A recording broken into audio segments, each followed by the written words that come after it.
All right then. Well, thanks everyone. So, hi, I'm Vivian, founder of Clarify Care. I want to make it easy for older Australians and their loved ones to self manage their own support at home so that they can stay living at home for longer. Who's been through the aged care journey knows how confusing and draining it is. And I know that firsthand myself. And I'm not alone because a national survey has found that 46% of older Australians found the process confusing and stressful. And with an aging population, both here and globally, and governments wanting us to stay at home for as long as possible, this problem is only going to get bigger. So today, most people hand control over to a fully managed provider who takes up to 35% of their budget. And those who do try to self-manage, they juggle a different system for every provider. There's no way of comparing quality and price, and with records that they don't even own. So really, there's no way of really being able to be on top of it all, or an easy way to track funding or private spending, or even switch if they're not satisfied between providers. So Clarify Care is going to change all that with one consolidated portal. I won't go into the details of the solution, but Yep. I'm happy to Thank talk you. to anyone who would like to. And I'm at a pre-seed validation stage, so I'd love to talk with potential investors, users, and technical builders who want to help solve this problem.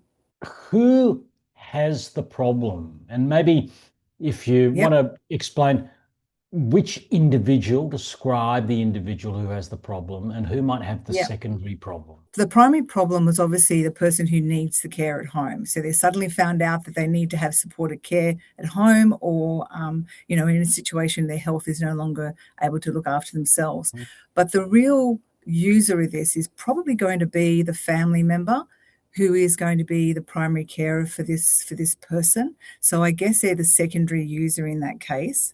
They're probably going to be the one that they'll be delegated that responsibility by the individual. In your experience, does both the primary person and the secondary person have a shared view, a common view of the problem? Primary person, in my experience, because I've gone through this myself, sometimes it takes some convincing that they even need that care. And so that is also part of the journey as well, is really helping them to understand what's involved, and how how to act, how it is not a scary situation at all. It's actually something that will be beneficial to them. They have a similar view in terms of wanting the care, but the objective that the child or the adult child has in the family who's looking after that parent or that person is to really help maximize the care that they get the best out of the budget they have, and really help them to access, the resources they need. The view of the individual carer is often, really wanting to just understand and navigate and be able to control and manage the system or the process for them. I think the problem is the problem in a nutshell. Basically, it's extremely fragmented, or you give it all up to a single provider and there's no way to assess quality in the market. The problem is it's very confusing as to how to know what to do if you want to self-manage. If you just want to hand it all over to your full service provider, you can do that, but a big chunk of your budget's gone. But if you want to be able to self-manage it and stay in control of it, and also add on services that maybe your providers do not have, so you want to actually self-fund as well as self-manage, it's quite confusing as well to be able to know how to do that and get access to to all the tools that you need. And is there sort of a quality problem in the market as well? Yeah, that's right. The solution will also enable you to be able to review and rate, and also search for service providers. And you can also choose and easily switch between providers as well. So there's a lot of encouragement from the government to actually become more support at home, to stay at home longer. But people are often very worried and scared about doing that because they think it's going to be quite complex. So this is where I'd really like to be able to step in and be able to help with Clarify Care. Do you have a target segment within the whole age group and so on? The customer persona is probably going to be a bit more someone who wants to be in control, wants to be able to know what's happening, wants to be self-directed. So that's going to be sort of that type of persona. They're probably more likely going to be even self-funded retirees. So they're people who maybe are not getting 100% fully funded by the government. So they're used to the idea of wanting to be able to search for their own services and pay for additional services if they want it. There is a specific segment that's probably going to be more relevant. What about multi-language So where you've got older parents, maybe they're migrants, they don't really speak English or read or whatever it is. We also have different languages being covered as well in the platform, so they can have different languages being provided. But also as well, if that's important to them, being able to search for carers that speak that language, or being able to search for services that cater for that particular cultural group. So so having that ability to search at a deeper level and be able to compare pricing, look at reviews, look at different types of services that people offer. That's definitely would be part of it as well. Her total addressable market, which Vivian, I imagine, is Yeah. substantial. I guess my question was, are you aiming also to secure people prior, when they're in the consideration stage, when they've got a parent who's heading down this direction? And are you also aiming to move customers out of contracted arrangements into your service if they're dissatisfied? And I guess the second part of that question was, what contractual arrangements exist if someone signs with a provider? Do they have the ability to quit that environment? You're absolutely right. The addressable market is large, 4.5 million people over the age of 65. About 1 million of those are in supported home now. But the vast majority of those people are in those fully funded, expensive providers. What this will be enable is I definitely want to be able to speak to them early in the journey, because that's part of the problem, not knowing that you actually have this option. Under the new Aged Care Act, you're actually encouraged to find that self-managed provider and do it yourself, because you will save a lot more money.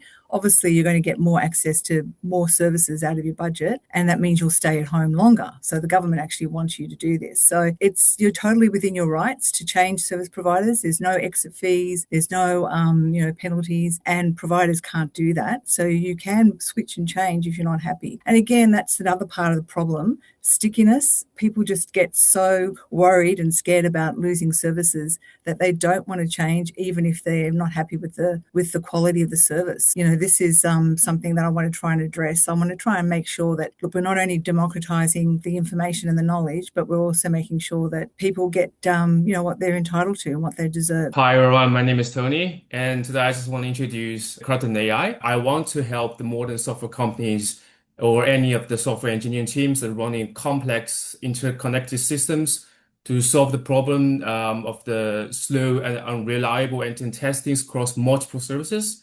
So this problem appears whenever teams releases a new feature, changing an existing service or prepare for production. Test engineers and QA engineers and also the whole engineering teams often spend days or weeks understanding dependencies, preparing test data, building automation, and fixing tests that break as system changes. This delays releases, consumes expensive engineering time, and can still may leave the critical business flows untested. I've spoke with multiple test engineers and QA professionals who have described the similar challenges in their current roles. So right now, I'm looking for a business development partner who probably understanding some of the technical knowledge to lead the marketing and sales and go-to-market strategies. It's good. The problem you're solving is a real problem.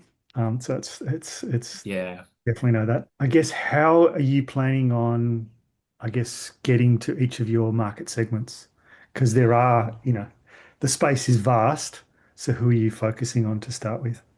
So probably our initial focus will be the companies that are using the microservice architectures, because our main product is focusing on the cross-service testings, right?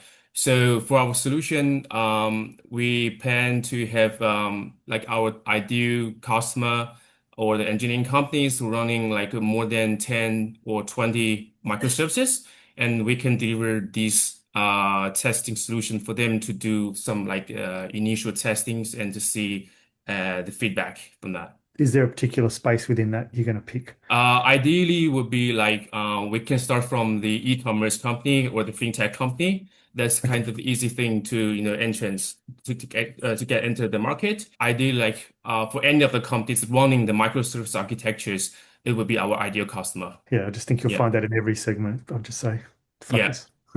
Focus. But no.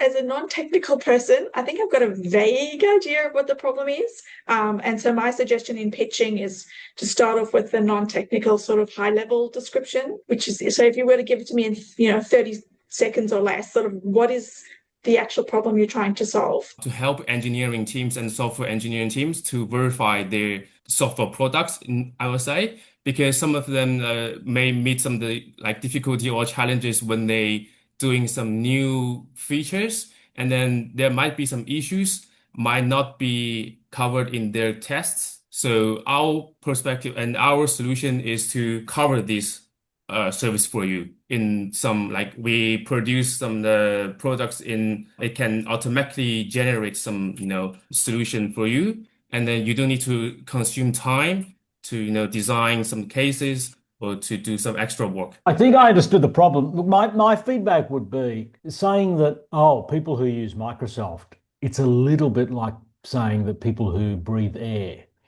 So being very specific about, look, we want to go after Microsoft users, even in fintech. Is that fintech writing stuff for banks?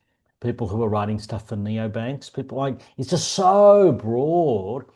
Are you wanting to go to enterprise? Are you want to go to challenger businesses? I think being very specific about that and having and having some kind of description as to why they have this problem. Obviously, you're not talking much about the solution now, but being able to hone into why their problem is different to, say, the problem of a similar developer in a big bank or a big insurance company. My name is Mark Panagiotis-Notaris. I'm the founder and CEO of Empathos, and I want to help high performers transform into high trust leaders. The problem is that workplace teams are operating with an invisible trust deficit. 71% of employees don't trust executive leadership, and 24% of people that leave a role leave because they didn't feel trusted. So we see that the consequences of damaged relationships, revenue, and retention are very real in the post-COVID era. And we also believe that trust is a leadership capability. The challenge is that leaders don't have a way to measure it, and most leaders are currently investing in the wrong areas, like team building exercises that don't reveal the hidden trust blind spots or deficits. So we're testing this problem at the moment by meeting with teams that have good intention and are trying to build trust within them. And I'm looking for leaders and organizations experiencing this problem and people who can introduce me to them. So who would your sort of ideal customer be in terms of sort of corporate size, etc.? The medium-sized businesses, team leaders within those. One of the unique selling points of what we're doing is that we don't want to be HR driven. We want to be driven by the leaders themselves who have a level of emotional intelligence and want to, with good intention, fix trust in their team. So we don't want to be imposed on by HR leaders. So I think we're looking at the small to medium-sized businesses to start with at least. The small to medium-sized business owners or managers don't have the trust of their employees, or vice versa? You see, or we believe that there's a low trust problem in a lot of teams borne out by the data and the retention data, and the global workforce surveys and Gallup surveys, etc. Answering Joanne's question there, we didn't want to start with large organizations is because if it's a mandate coming down from HR, then it sort of has a lot of baggage for low trust, potentially toxic leaders. So our ideal climate is someone with a higher emotional intelligence who realizes they have a problem but want to fix it with good intention. So does it? Yeah, if they're in larger organizations, but it would have to come from the team leaders rather than HR for this model to work. In your conversations with leaders, do the leaders perceive that there is a trust issue in their organizations? Yes, I mean, we haven't met anyone who doesn't believe there's a trust deficit either in their organizations or their teams. But at the organizational level, there are organizations or businesses like Culture Amp working at that level and Great Place to Work. So where we see we fit in the market is more at the level of the team, at least until we build up data sets that we can then benchmark at an organizational level. But what we're finding is that people don't know why trust is low or where it's failing. And so they're operating blind. And so we're trying to open the curtain to which areas of their performance the trust is low in. The question, again, is similar to the discussion we had earlier with Vivian around addressable market. I mean, there's lots of places you could start with this. Have you identified particular departments or teams where the trust level is lowest and where the churn is highest and therefore where the brain drain is for the business that you could target? I think what I'm finding early on, but it's probably a bias that I have from my background, is in the not-for-profit sector. It's particularly acute, where you have, you've got very strong personalities running teams on a high passion, and they might be very high on logic, but they're lower on that sort of authenticity and empathy in terms of engaging with their teams. But I don't have enough data to say it's stronger there than in other areas, but that's just where my network is. So, but I might take that on notice and think about it. In the context of, if you have a focused start and you can get some wins in an area where there's a real problem before expanding out, that can give you enough momentum early on to start to get some traction and build conversations. I think this is really hard to navigate. The reason being, where you've got the most problems, you're going to get the most pushback, and you're going to get the most people trying to undermine you, whether directly from the teams you're working with or the teams that they have problems with. It's definitely acute in the charity sector or the non-for-profit sector. How do you plan to handle that politics? Because that's what you're trying to get away from, is the politics, but there's no way you're going to get away from it. I think, there might be a slight challenge with our model where we want it to be demand driven by the team leaders. So there's got to be a certain level of emotional intelligence for them to want the tool, the platform that we're building.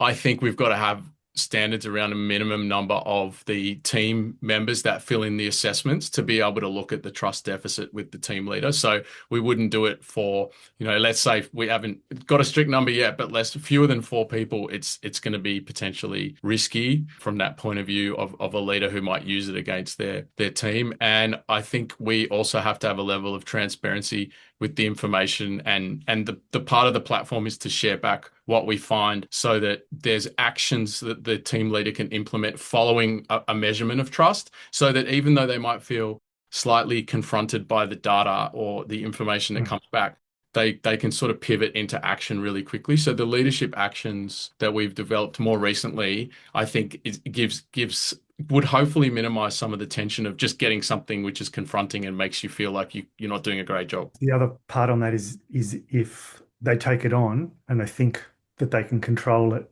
and it's not what they want to hear, the trust will actually be worse afterwards. Thank you. I'm Sarah. I'm the founder of Impact Vault, and I want to help persons with disabilities, the families and carers who support them, demonstrate functional impact more effectively.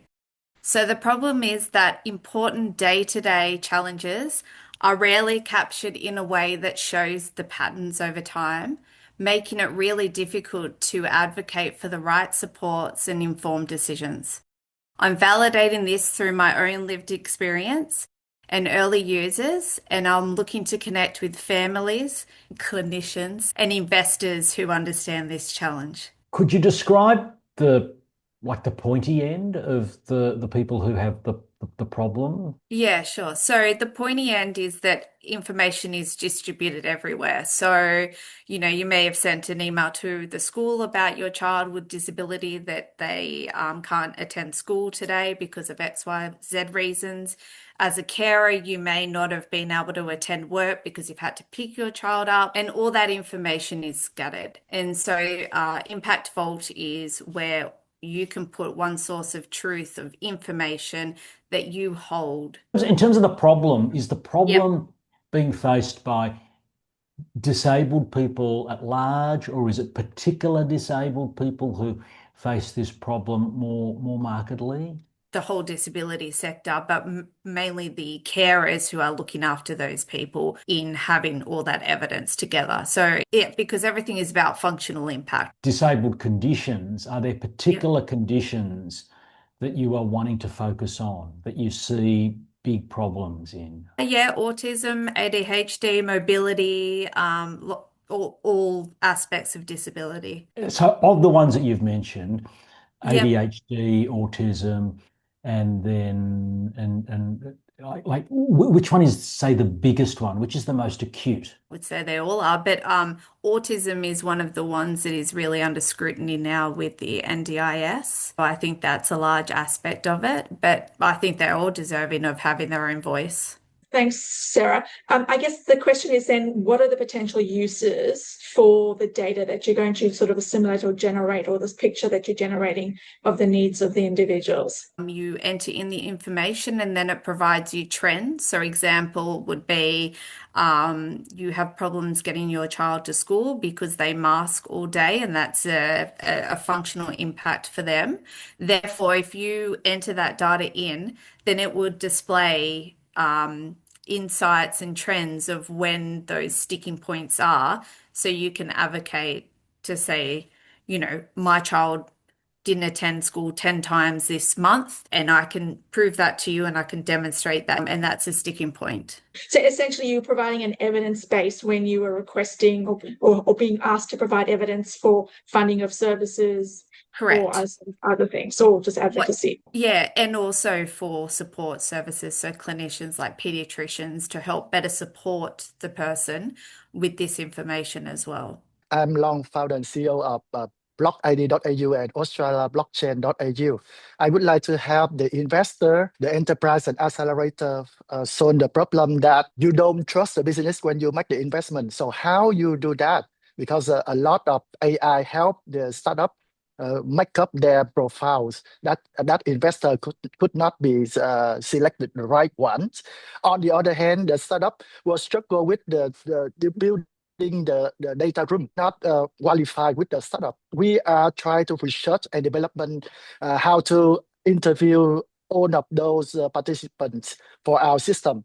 Today, I would like to look for the, let's say, investor, the accelerator, and the founder to help me to answer that question. If I understand it correctly, you think that there is a problem that investors or accelerators, people who run programs, have in validating the bona fides of potential investee or portfolio companies. In your experience, what is the number one thing that you have found investors or accelerators are wanting to validate? Attitudes and characteristic. The first one is the founder himself. And the second, what the business idea to make the money. So you're really aiming at super early pre-seed stage. I'm not kind of understanding how this is better than a standard data room or standard processes. Actually, I have 12 factors, including the team, the operation, the strategy of market, and the technology inside. I analyze the source code, analyze the finance, analyze the profile of the founders inside the solution to make sure this will go well, even that not well now, but next future they grow up, and then I tracking the ways from day zero to the unicorn level. That's my dream for the unicorn, but still need to find the right person. My name is Jess, and I'm the founder of Zing Media Arts. Zing aims to address a twofold problem, actually, in the dating world, one that everyone loves to hate. Firstly, there's a gap in the current cohort of mainstream global dating apps in that they don't recognize the significance of cultural compatibility outside Western conventions, i.e. astrological compatibility, for example. Secondly, in most dating app markets, women are outnumbered by men by 3 to 1. Zing targets a time-poor and pragmatic Southeastern and North Asian market of daters looking to be presented with credible choices that align with their values, rather than continuing with the likes of Tinder, Bumble, and Hinge, and finding out the hard way and in a time-consuming way that ultimately their matches are going to be incompatible with their values. I'm at super early pre-seed phase and deep into the research and validation. I'm looking for all the feedback I can get, and ultimately looking for co-founders. I think it's an interesting market. Like, I think it's definitely a big market. Yes. When it comes to subscriptions, there is this kind of damned if you do, damned if you don't, right? Because if you get if it's a subscription, you obviously want the LTV to be as long as possible. Yes. But if you are the user, you probably want the match yesterday. So there is this kind of tension. And then there are obviously very different segments to the market. So I was having a chat the other day with somebody, and they were sharing how they had spent, I think, upwards of, £30,000 a year for a matchmaking service to match with people. So that's a large sum of money for the traditional type of matchmaking. So are there sort of specific cultural aspects that you feel are underserviced in the sort of the standard market? There's one that I would focus on, and it's fairly specific to a Chinese culture, but it as much as we have our astrological compatibility, Chinese has their own as well, and you can get to some quite specific outcomes from a compatibility standpoint, and it's a huge and deep market, and it's also very attractive to women. And I have seen in the research that I've done to date that where there have been some smaller niche apps in this space, none of them have been overly penetrative from what I've seen. But what they have found is that the women have come to them very quickly, far more than the men. And I thought that was a very interesting outcome. And to me, that gave the concept a little bit more depth, actually, and in that it does solve these two problems. How do you try and close the gender gap and keep it closed within the app? So then it kind of, how do you get the mix right?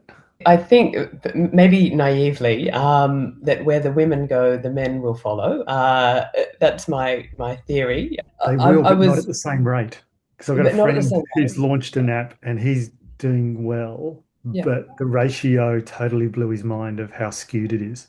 That's a good point. Let me take that away. My name is Edward Frame. I'm looking to help both singles and married couples. The problem to solve for is the current divorce rate. So in terms of looking at it from validating the problem, we're looking at around 45 million couples that get married on an annual basis, spending around $35,000 on weddings, but 50% of those couples will end up getting divorced. Most of those couples tend to say that there's a lack of communication breakdown in their relationship, which then leads to the breakdown in the relationship can sort of compound into how it affects children as well, because kids that grow up in that type of environment tend to grow up at higher levels of anxiety, depression, and academic struggles in their adulthood. So it's definitely a big problem. A continuation of that problem as it goes through is to the marriage counseling gaps. So of the couples that do end up going down a line of divorce, some of them do seek assistance, but they kind of mentioned that one of the biggest barriers to seeking that assistance is sort of the financial boundaries. Costs around $100 to $250 per session with a marriage counselor. You said 45 million. Where? Is that global? Is that Western countries? Is that global? Okay. You probably want to say that in your pitch. And then the next one is, are you going after a particular segment or market or cultural group within that as well? The variance and the reasons is going to be massive, and globally it's going to be massively different as well as to how you solve those problems, or if you can even solve those problems. I think you want to segment country, culture, and if you wanted to go larger, you might want to read the book by Erin Myers called The Culture Map. I think you'll find that quite useful. I'm founder of IVX, so I'm building a health tech startup. So the problem I'm solving, the people who experience inflammation, muscle pain on arms, legs, and shoulders as well. So millions of people, they experience problem every day. It affects their ability of working, exercise, sleep, and enjoy everyday life. So the problem is very personal to me. So my mom experienced this problem. This is how my idea came from. So the solution, I'm not gonna provide a solution, but the thing I'm building is a wearable recovery device and an app to make users' life easier. So so far I've spoken with doctors and active sport people as well, and I got the feedback from them. It's been encouraging. So right now I'm moving into prototype stage. I'm building my own team. Yeah, look, I have had some experience with the space. It is a long road, and I guess it just depends what kind of device you're building in terms of, and whether it's, I'm assuming this is a consumer facing product. You're going to be presumably selling direct to a consumer. I would say therapy recovery device, not a treatment. So I spoke with someone who works in medical. They said it's a consumer, and also like I can sell it to physiotherapy and platforms as well, and clinics, but not hospitals. because it's mostly like people use it at home, at gyms, like this kind of places. Yeah. Briefly, who would your main customer segments or customer profiles be? They're active people. Everyone who left heavy, who plays sport, everyone who's active. They start from 80 to, let's say, 41, like their ages. So from youngest to oldest, because even that, like old people, they're still like active. Is it treating the symptom, or is it somehow giving people tools to be able to deal with the underlying causes? For the app, it's gonna help them to prevent future injuries and to help them to progress, like to process their recovery scores, how they're doing, if they're experiencing pain, so we can prevent them. Like for example, for someone playing a sport like football, so they don't have like injuries every year. Because I spoke with the football teams, I'm working with them. I have like 10 I'm working with. They said they have injury every day because of they're very active. Right. They tried everything. They tried injection, they tried physiotherapy, they tried even my mom. Nothing is working. I looked into big platforms like Amazon. There's nothing is like helping them to recover. My device is not gonna be how you say treatment. It's not gonna be cured, but it's gonna be recovered. It's gonna help them to reduce the inflammation, as well to reduce the pain they're experiencing on their body. I get the concept that it's not a treatment.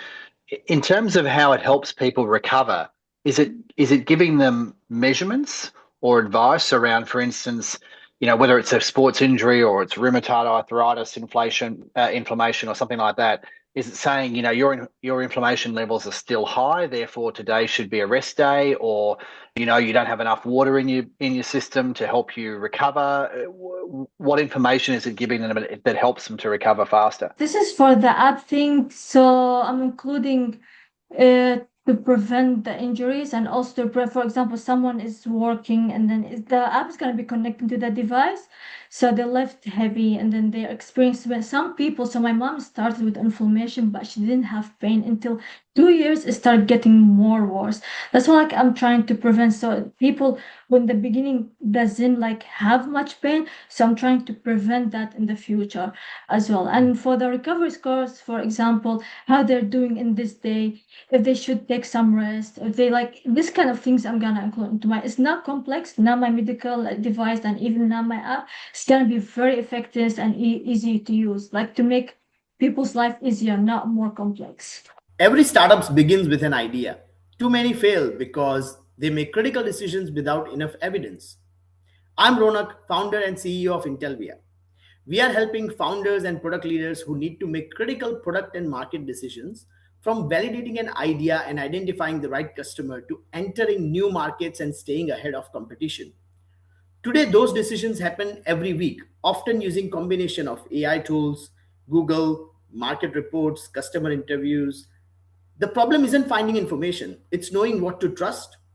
As a result, founders spend days or even weeks researching only to second guess their decisions and risk building the wrong product or entering the wrong market. Across New Zealand and Australia, tens of thousands of startups face these decisions every day. To validate this, we've spoken with more than 50 founders and product leaders, which has already resulted in 37 early access subscribers ahead of our private beta. We are now looking for founders, accelerators, startup supporting organizations to join our pilot program and help us build the future of evidence-led decision making. How are you allowing much better decisions to be made? What's your secret sauce? So with regards to how we are building it at the moment is, of course, it's all powered by AI. So we've got multi-agent system. Each agent is looking into different aspect of market, competitive, and consumer side of things to start with. And the most important part is the context and trust building. So what we are doing is we are taking all of your business context, your target market, your target persona, all of those details, combining that with the trusted sources, which pulls the data. We aggregate all of those data, synthesize it, and generate unique insights that's not easily available in the market. My experience with some of these generative AI tools is that they like to be my friend. Even though I tell them they're wrong, they say, "Oh, I'm sorry. Thank you for letting me know this." How do you make sure that you provide the research, even if it might make the reader of the research less happy. Exactly, and that is where it hallucinates, right? So we're trying to solve for that problem, where we're making sure that we are giving you the trusted evidence, and telling you, hey, if your idea doesn't have a wing, or if the market you are entering with a certain strategy is not right, then what is it that you need to focus on, and how you should pivot, or what you should focus on next to be able to move forward. I think it's really hard to synthesize the data and get a good result out of this. I think you're going to need to provide a lot of evidence to accelerators or to VCs to get in there to show that what you're doing is working. So yeah, you really need to focus on that evidence and data. My name is Adrian Chung, and I want to help asset managers and institutional investors integrate ESG and sustainability into their investment process. I've been an institutional investor for over 2 decades and head of ESG integration for over 8 years, and I face this problem almost on a day-to-day basis. So my product, Verify, provides on-demand ESG company analysis, cutting through complex disclosure regulations using an AI model trained by industry-specific experts. And what I'm looking for right now is pain point validation with my peers. I think this is a very interesting space, having spent time with investors regularly. And how many investors, what percentage of investors, institutional investors, take the ESG seriously? Because I'd say a couple of years ago, the tide was definitely coming in, but then it does feel that the tide has been going out more recently. That is true to some degree. I think what's happened is it's gone from greenwashing to this so-called green hushing. They still want to integrate ESG into their investment process, but not be too loud about it. So I think ESG integration is still very important for large super funds in terms of a license to operate. Where I'm working at the moment in institutional investment management, we're still getting loads of client requests, data requests from our clients on how we do ESG. Right. Yeah, and that's what I've observed over the past couple of years. Okay, so maybe they're working away at it because it's something that their underlying customers are probably going to ask about, if not now, in the future. And then if there are balls up, they need to have good answers, good processes. That's right, and in terms of the regulatory environment, that's also shifting as well. So you may have observed ASIC dishing out greenwashing fines to some super funds, but the flip side of that is there's also a lot more mandatory reporting that's coming out as well. So you're being overwhelmed with data and being under-resourced, but also you don't want to be too sort of forthcoming with marketing this ESG stuff, because you might be at risk of being fined for greenwashing if you don't have the actual evidence that you're doing it genuinely in your investment process. Sort of my experience both here, also through the Founder Institute and others, in terms of, I mean, I think a lot of people have been focusing on helping the underlying corporates with their mandatory reporting. I know there's some legacy platforms that deal with the more sort of institutional side of things. So where would you sort of fit between the two? Because presumably that, I mean, I am aware there are some legacy platforms, I think that got bought out by IBM and various other providers in the past. But there's quite a few legacy platforms out there, like MSCI, S&P Global. They provide ratings for example, A to E, but it's been widely known that across all of these providers, the ratings are completely inconsistent. So one provider might give a company an A, another provider might give the same company a D. This has also been unfortunately quite politicized as well. So in the US, some states are taking these ESG providers to court, so they're not allowed to use them. So how we differentiate is we don't want to be rating companies saying that they're good or bad, but what we want to do is to assess them on a principles-based sustainability assessment. So how I look at companies is, Are they ambitious? Are they credible? Do they have transparency? Do they have accountability within their management structure? That's how I think about assessing these companies, and I think AI is very good at processing a lot of this unstructured data and providing those insights if it's trained properly. That is. I'm the founder of Digital Era Creator. We work with independent artists, producers, and session musicians, and basically the people that actually make the music. The music industry is full of problems, basically unpaid royalties, false claims, lost credits, stolen music, endless disputes, and almost every one of those traces back to the same root problem, which is just attribution and ownership. They're never verified at the moment the work is created. Basically, copyright might exist at the moment a work is copyright is instant, something like as soon as something's created, but nothing's actually establishing who made that at that moment. So basically everything that's built on top of that, which is, every payment, every claim, every deal, that all rests on a foundation which no one's ever really verified. So creators may not own what they make, and it's either that or the ownership that was never confirmed where it counts. So basically the spikes at the start of every release, collaboration, or any type of communication with other artists or people that they're working with. And this is felt by millions of artists around the world. There's currently over 8 million self-releasing artists. So that's felt all throughout the industry. So right now I'm kind of looking for other people that can see the root of the problem, and other people that are advocating around that space. So is the problem effectively that artists don't get paid, or they don't have any way of attaching themselves permanently to the work that they create? There's no way to permanently actually attach the creator. So there's the people that own, say, the licensing and stuff like that, but who actually made the record, and those who are actually creating that piece of work. Yeah, a lot of time their name isn't actually permanently linked to that. And is the problem that they effectively don't get paid, so they're not rewarded for their work? So they're not rewarded, but sometimes they might not even just be getting paid for it, but they're also just not acknowledged as the people who actually created the piece. Yeah. And how does this then fit into the larger publishing world in music, which is kind of rife with problems of dodgy deals and pirates and and unsavory people, to put it nicely? Yeah, so it just depends on how you're meaning, as in how that fits in. So basically, I feel like everything else sits on top, and everything's normally after something is released, but it's really before that thing is released that really should be holding who's created it and who is responsible for that piece of work.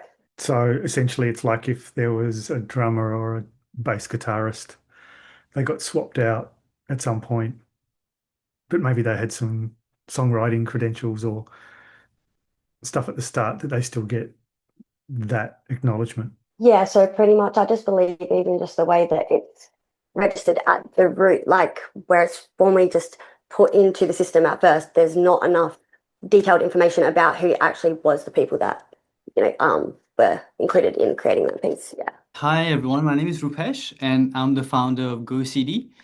I want to help parents of children aged 6 to 18 build capabilities that shape how their kids handle life, mindset, values, resilience, and leadership. Here's the thing, Australia already mandates these in the national curriculum.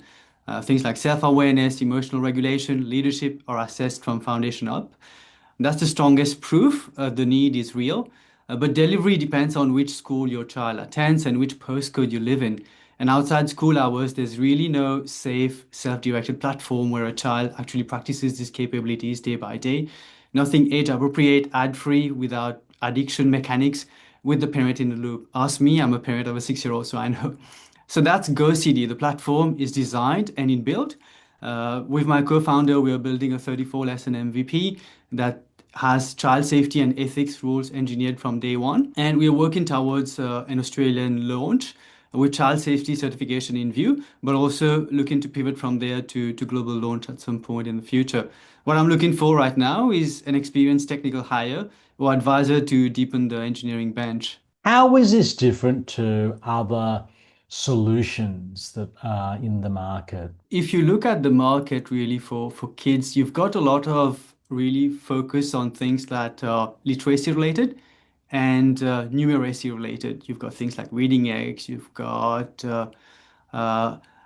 So those are working really well, but there's nothing really that focuses on helping with mindset building, values, leadership, especially for when you get to the lower end of the spectrum, like kids who are just 6 to 8 and growing from there. So for my son, as an example, and this is where it really started, right? So we were looking for something to help him because we don't have a lot of time. Working professionals, you are working from home right now. You spend the whole time working just morning to night, right? So we were looking for what can we do to enable him. So for his literacy and numeracy, we were able to find great apps out there in the market.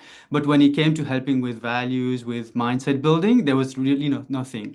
The best that we found online after days of research was something that originates from the UK. You bought it, and my son had to read essentially PDF pages, right? So for a 6-year-old to do that, that's not age appropriate. And he finished, with the help of my wife, we finished everything in 30 minutes. And how does that change him, right? So it's really not effective. So there's really a gap there. So for me, seriously, where I'm at right now, I'm building this for my son, right? And I'm thinking, there's really a need for this. And I'm like, if I'm building it, why don't I just take it to the rest of the world, right? It's in the spirit of service and helping other parents also who are facing similar needs. That's where this idea originates from. Jason from Echidna Cams, and my problem is one that the industry is doing its best to cover over and ignore.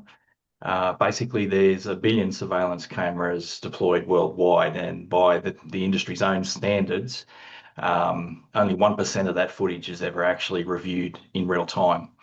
And even that 1% represents 87 billion hours of footage. The rest is recorded, stored, and eventually deleted. And the other issue is that even when someone is actually watching that footage, they're genuinely terrible at it. So even a trained operator will miss half of the important events after viewing footage for 12 minutes, and up to 95% of important events after 22 minutes. So basically, it's a multi-billion-dollar industry that's built around a job that humans physically and mathematically can't do. Now, the industry has responded by bolting AI onto that same broken pipeline, but the issue there is that the data that's being used is still compressed and encoded for a human to review, not an AI model. So a lot of the important data is either degraded or destroyed, which is why the needle's barely moved. But meanwhile, we've got land managers, councils, and government agencies that have increasing legal accountability for land that they just can't watch closely enough because of the numbers of people they have. And also not because they lack cameras. It's just simply because nobody existing, human or AI, is actually seeing the true picture of what those cameras capture. And that's the gap that Echidna's looking to close. What would need to fundamentally change to get the high levels of resolution, metadata, etc.? Basically what we've done, an end-to-end redesign of how surveillance is done from the sensor to the cloud. The major problem you're having is that your customers are resistant to changing over their hardware? Not so much that they're resistant, Joanne. I think it's that we've got to educate them, because the industry, as it stands at the moment, is quite happy to keep selling them hardware without telling them the sting in the tail at the other end, that you're going to have to increase your own internal resources to review the workload that creates. But we're having success once we sit down with people and they realize how much time they're actually spending reviewing footage and how ineffective that is. They're willing to have a serious conversation. And in that pitch, like the change, and obviously when you sit down with them, do you talk about the loss with them of not making the change?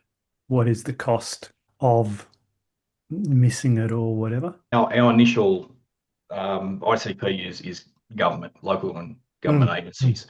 So they're all about human resources. So we frame it in those terms, is that for every week of footage that you collect, the best that you can do is tie up one person for a full day. Whether you've got like rubbish dumping or whatever it is, they've got a cost for going to find it, pick it up, dispose of it. So therefore they're losing money on that, and therefore you're stopping that loss and they can put that money somewhere else. Is that part of your pitch as well? Yeah, and absolutely, yeah. On top of the human resource saving as well. Yeah, not having someone sit down and watch the world's most boring TV show, basically. Yeah. Staffing shouldn't be this hard. Business lose hours, sometimes days, scrambling to cover last-minute gaps. And skilled temp workers lose just as much time chasing companies for shifts that actually suit them. Hello everyone, I'm Abhay Choksi, founder of Aroha Consulting and Aroha Connect. Imagine it is 6 a.m. Your institution opens and your permanent staff calls in sick. You scramble through Excel sheets somewhere on your laptop or contact list on your phone. You end up calling 10 casual staff before you find the right one. By then, it is late. Staff misses out on work and the school, daycare, cafe, or construction site suffers. Aroha Connect fixes both sides of that problem. It's a staffing platform. A cafe, school, and something else. Like, do they all have the same problem? Yes. Temp staffing. Someone to staff the cafe is someone quite different to someone to be the casual school teacher. Like the requirements to be a casual school teacher, I just can't pick someone off the street to do that, surely. Yes, 100%. So the app provides the framework to manage your own temp staff. Whether you own a cafe versus whether you are working in a daycare center owning a pool of casual teachers. Is the problem for the school or for the cafe owner that they don't have a roster of casuals? Or is it that they don't have efficient ways to connect the list? They don't have the efficient ways to connect and the compliance aspect of it. The biggest issue is that people are not finding staff in an organized manner when they need it. That's the biggest issue. I have validated with retail stores and cafes and in New Zealand that this is a problem. Do they have a list of casuals? Yes. Not everyone responds on time. The hours are mismatched. People don't know when they go in and out. So the timesheet aspect is not covered well. The payment is based on the timesheet, so invoices and the payment is not tackled properly, and then there's a lot of to and fro for the compliance. That's where I was thinking about talking about the compliance aspect of it. Yes. Okay. Do you have an ideal customer size? Because I'd imagine there's like, if you're a large company, you're going to have management software that takes care of this. If you're small, you're not going to have enough. So what's the right kind of the size? medium-sized businesses is what I'm talking about. So people who have multiple sites in the business, they've grown just enough, and they need to manage their temp staffing because they need. So is this like they're sort of like got 10 to 50 or 50 to 200, or where's your kind 10 to 50? 50, I mean, more than 200, they will have their own bigger ecosystem.